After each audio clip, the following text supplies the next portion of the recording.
Tribuners, saat ini saya tengah berada di Kota Serang, tepatnya berada di rumah dinas Gubernur Banten. Dan saya telah bersama dengan Gubernur Banten, Bapak Andrasoni. Pak Gub, Ya. setelah sebulan ini menjadi Gubernur Banten nih, apa yang Pak Gub rasakan, Pak? Apa ya? Pertama tentu ya waktu. Waktu ya.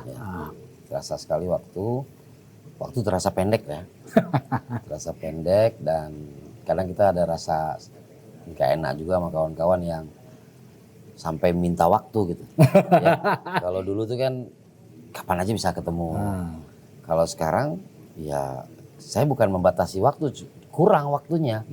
Karena ada beberapa tugas-tugas yang memang secara administrasi saya harus lakukan. Kemudian saya juga harus melakukan banyak ketemu sama masyarakat, ketemu dengan kabupaten kota, pemerintah kabupaten kota, bahkan dengan provinsi tetangga. Termasuk Karena dengan DKI, Provinsi Jakarta ya. Semap, DKJ tadi. Ya. Ya, ini penting dilakukan karena ini sifatnya koordinasi. Ya. Dan gubernur itu kan panjang tanganan Pemerintah pusat di daerah. Jadi sifatnya koordinasi. Hal apa aja yang kita koordinasikan. Nah, sekarang kita lagi fokus terkait dengan membangun tim untuk tim pengendalian banjir di wilayah Tangerang Raya. Ini penting dilakukan karena nggak bisa lagi kita mengatasi banjir ini permasalahannya dengan secara parsial. Contoh, belum lama ini ada hujan nggak terlalu banyak, 23 titik di wilayah Tangsel itu mengalami banjir. Banjir apa tergenang? Ya sama aja ya. Tergenang air tapi jumlahnya banyak gitu. Tergenang air tapi jumlahnya banyak. Nah, kenapa? Karena ya di satu sisi ya kebijakan-kebijakan terdahulu dengan memberikan ruang untuk membangun wilayah-wilayah sepadan ke sungai. Dan kemudian sungai-sungai kita yang mulai mengecil dan ini perlu sebuah upaya bersama termasuk dengan pemerintah pusat yang memiliki kewenangan terkait dengan sungai-sungai itu. Balai besar. Balai besar ya. Ya. Itu ya Pak Gub ya.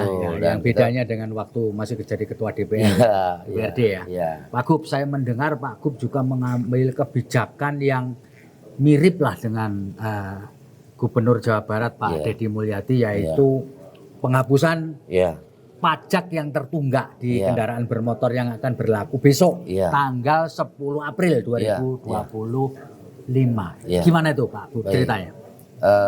Saya harus akui bahwa terinspirasinya betul dari Jawa Barat. Kita harus mengakui kebijakan yang baik itu, ya kalau bisa kita contoh. Nah, terkait dengan tunggakan pajak ini begini Mas. Jadi mulai 2025 itu ada yang namanya option pajak, di mana hak kabupaten kota itu langsung real time ke APBD mereka. Berbeda dengan sebelumnya, di mana sebelumnya sifatnya adalah bagi hasil. Nah, sehingga kabupaten kota ini harus kita support dengan karena pemungutnya tetap dari provinsi kan, melalui samsat.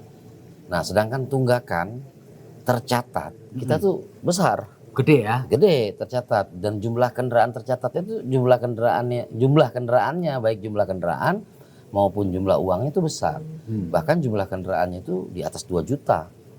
Yang menunggak, ada yang menunggak setahun, ada yang menunggak 2 tahun, bahkan ada yang menunggak sejak dibeli gitu.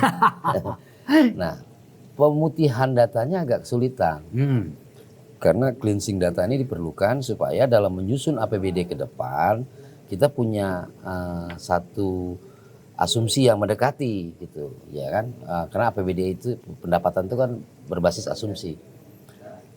Nah, dengan kebijakan penghapusan denda, penghapusan pajak pokok dari tunggakan tersebut, kita berharap pendataan real gitu ya, sehingga ini harus satu data nih, kita harus terbiasa dengan satu data. Contoh seperti data penduduk miskin, ini masing-masing kementerian kan dulunya kan ada, masing-masing punya data. Nah, sekarang udah ada DTSN. Nah, saya berharap ke depan juga datanya satu. Di Samsat itu kan ada kepolisian, ya. Kemudian ada Pemda, kemudian ada Jasara Harja. Nah, kan sama tuh objeknya, sehingga datanya harus sama. Maka tadi saya juga setelah dengan Lantas Polda Banten. Saya juga sedang berupaya mencari waktu dengan Lantas Polda Metro karena kami wilayah hukumnya 2 nih Pak. Ada Polda Metro sama Polda Banten. Ya betul. Dan kemudian kami sudah tadi bersilaturahmi, ngobrol, diskusi dengan Jasara Harja. Ini terkait dengan asuransi ya, asuransi. Nah, harapannya tentu dengan pemutihan ini warga kita memiliki ketenangan di jalan, ya.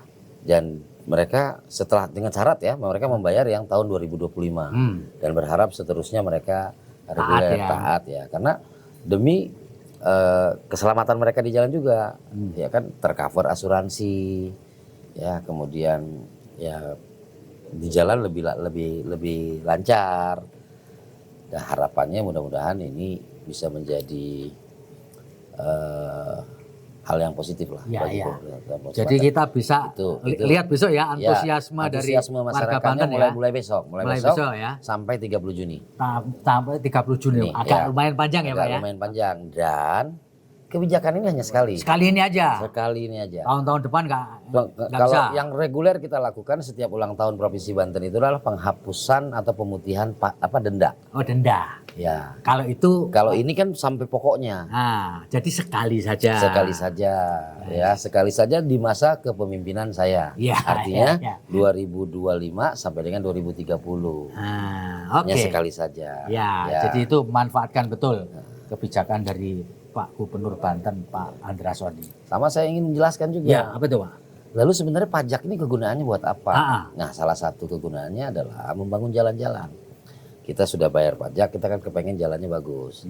Nah, permasalahan di Provinsi Banten ini dengan wilayah yang luas, kekuatan fiskal masing-masing wilayah itu berbeda-beda. Nah, sehingga jumlah kendaraannya juga berbeda-beda. Tapi kan kebutuhan akan jalan itu sebenarnya cerminan bagaimana berkembangnya satu daerah. Sehingga ya salah satu target kita adalah membangun jaringan jalan desa yang terhubung antar desa, kemudian desa itu menjadi produktif, tempat pendidikannya juga jalannya baik. Target kita ke depannya adalah yang dengan program Bang Andra, bangun jalan desa sejahtera. Anonimnya ya, bangun jalan desa sejahtera atau kita singkat Bang Andra. Ini adalah visi misi, bukan narsis, ya kan, visi misi yang kami sampaikan. Nah, targetnya kita bisa membantu pemerintah desa untuk membangun jalan desa.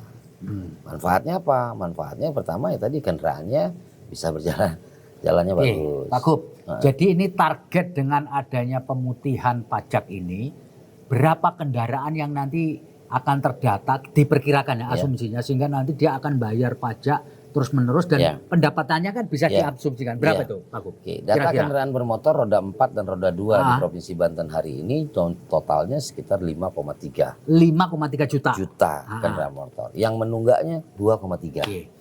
Kalau mereka tertib nih, kira-kira dapat berapa? Harapan kita tentunya mereka tertib. Dapat berapa tuh? Nah, kita justru kita buat program ini untuk mengetahui yang mendekati duitnya itu sebenarnya berapa supaya kita bisa merancang ke depan kita bangun jalannya itu berapa bisa targetnya gitulah maksudnya. Jadi penganggarannya lebih real karena kan anggaran ini kan harus kembali ke masyarakat. Gitu, paham. Gitu Mas. Jos Pak Gubernur. Matur suwun. Sukses ya Pak. Siap, makasih Mas. Terima kasih Tribuners. Ketemu lagi dengan saya Feby Mahendra Putra. Download Tribun X sekarang.